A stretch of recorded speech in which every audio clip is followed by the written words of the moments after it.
اس آیت کریمہ کے اندر جو سورہ نساء کی آیت نمبر 7 ہے، اللہ تعالیٰ نے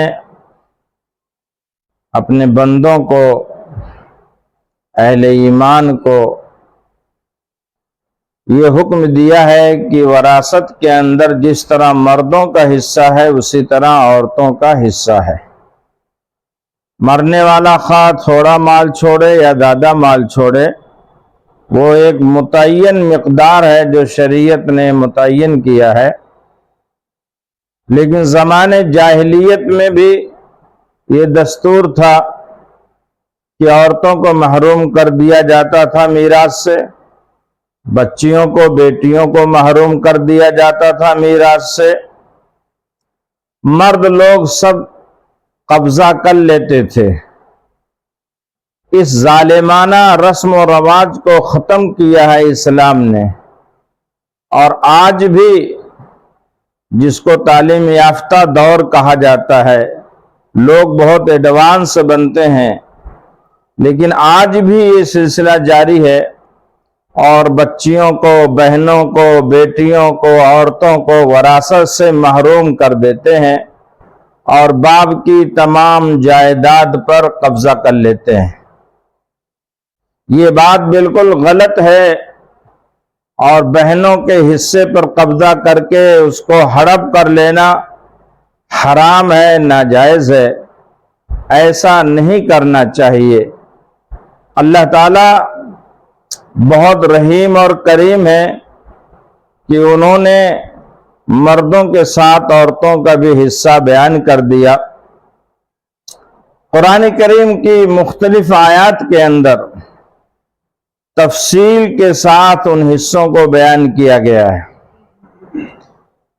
اب اسی آیت میں جو سورہ نساء کی میں نے تلاوت کی ہے، اللہ تعالیٰ فرماتے ہیں مردوں کا بھی حصہ ہے، عورتوں کا بھی حصہ ہے۔ اب کتنا حصہ ہے، وراثت کس اعتبار سے تقسیم کی جائے گی، عورت کو کتنا ملے گا، اگر عورت ماں کی شکل میں ہے تو کتنا پائے گی، بیوی کی شکل میں ہے تو کیا حصہ ملے گا، بہن اور بیٹی ہے تو کتنا حصہ ملے گا، قرآن نے اس کو بھی بیان کیا ہے سورہ نساء کے اندر۔ یوصیکم اللہ فی اولادکم للذکر مثل حظ الانثیین۔ اللہ تعالیٰ تمہیں تاکیدی حکم دیتے ہیں کہ اپنی اولاد میں لڑکوں کو لڑکیوں کا ڈبل حصہ ہے، یعنی اگر لڑکا 2 روپیہ پائے گا تو لڑکی 1 روپیہ پائے گی، لیکن بالکل محروم کر دیا جائے یہ بات بالکل غلط ہے۔ اگر کوئی آدمی یہ کہتا ہے کہ ہم نے جہیز میں یہ سامان دے دیا ہے، شادی میں خرچ کر دیا ہے، تو جہیز اور شادی میں دینے سے وراثت کا حق نہیں ادا ہوگا، اس کو آپ کو ادا کرنا ہے۔ وراثت کہتے ہی ہیں کہ مرنے کے بعد جو جائیداد، جو پراپرٹی، جو بینک بیلنس مرنے والے کا تھا، اس کو شریعت کے اصول کے مطابق تقسیم کیا جائے۔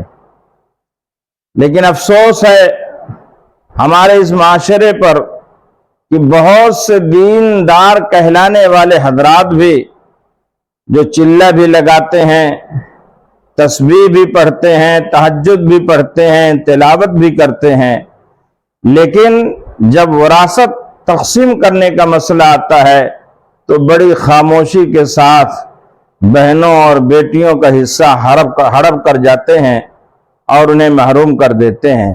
یاد رکھیے کہ یہ حرام ہے، اور ان کا حق کھا جانا اور ان کا حق دبا دینا، ان کو نہ دینا، یہ ایسا گناہ کبیرہ ہے، جرم عظیم ہے، جس کے بارے میں قیامت میں باز پرس کی جائے گی۔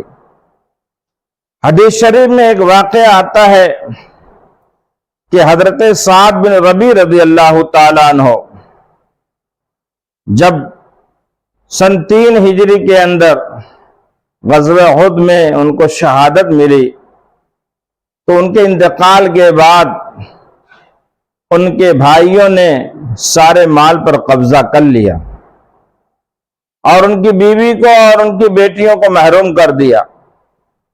ان کی اہلیہ نبی کریم صلی اللہ علیہ وسلم کی خدمت میں حاضر ہوئی، پورا واقعہ بیان کیا۔ آپ نے فرمایا صبر کرو، اللہ کوئی حکم نازل فرمائے گا۔ چنانچہ شریعت کا حکم آ گیا۔ آپ نے سعد بن ربیع کے بھائیوں سے کہا کہ ان کا حصہ شریعت کے مطابق انہیں دے دو۔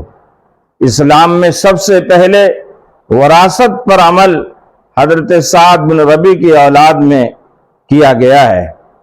اس لیے اپنے تمام بھائیوں سے، خاص طور سے جو لوگ میری بات سن رہے ہیں، اس بات کو نوٹ کر لیں کہ آج سے یہ عہد کریں کہ ہم اپنی بہنوں کو اور ان تمام عورتوں کو شریعت میں جو حصہ متعین کیا ہے علماء سے پوچھ کر، مسائل معلوم کر کے ان کا حق ان کو دیں گے اور وراثت میں ان کا حصہ ان تک پہنچائیں گے۔ ایسا نہیں ہے کہ آپ دیں گے تو آپ کا نقصان ہوگا۔ شریعت کے کسی بھی حکم پر عمل کرنے میں نقصان مومن کا نہیں ہو سکتا ہے۔ اللہ تعالیٰ آپ کو برکت والی روزی عطا فرمائے گا۔ اس لیے دین کے تمام شعبوں پر عمل کرنا چاہیے۔ ایک شعبے پر عمل کرنا، دوسرے کو چھوڑ دینا اور اپنی منمانی دیندار کہلانا، یہ شریعت کا مزاج نہیں ہے۔ شریعت کے سارے احکام پر عمل کرنے کے بعد ہی ایک آدمی مومن کامل بنتا ہے۔ اس لیے وراثت کے سلسلے میں جو اب تک کوتاہیاں ہوئی ہیں اس کو ادا کرنے کی کوشش کیجیے اور ان کا حق ان تک پہنچائیے، اور اللہ سے توبہ کیجیے کہ ہم نے بہت بڑا جرم کیا تھا، گناہ کیا تھا۔ حدیث شریف میں آتا ہے، اللہ کے رسول صلی اللہ علیہ وسلم ارشاد فرماتے ہیں، من قطع میراثا فرضہ اللہ قطع اللہ میراثہ من الجنہ۔ جو آدمی اس میراث کو کاٹ دے جس کو اللہ نے متعین کیا ہے تو اللہ تعالیٰ جنت سے اس کی میراث کاٹ دے گا، اس کا حصہ جنت سے کٹ جائے گا۔ کتنی بڑی یہ وعید ہے کہ اگر میراث میں حصہ نہیں دیا تو جنت سے محروم ہو جائے گا۔ یہ معمولی بات نہیں ہے۔ اللہ تعالیٰ کی ناراضگی اور اللہ تعالیٰ کا غضب ایسے لوگوں پر ہوتا ہے جو شریعت کے حکم کو پس پشت ڈال دیتے ہیں۔ اللہ تعالیٰ ہم سب کو شریعت پر عمل کرنے کی توفیق عطا فرمائے اور شریعت کے مطابق میراث کو تقسیم کرنے کی توفیق عطا فرمائے۔ وآخر دعوانا ان الحمد للہ رب العالمین۔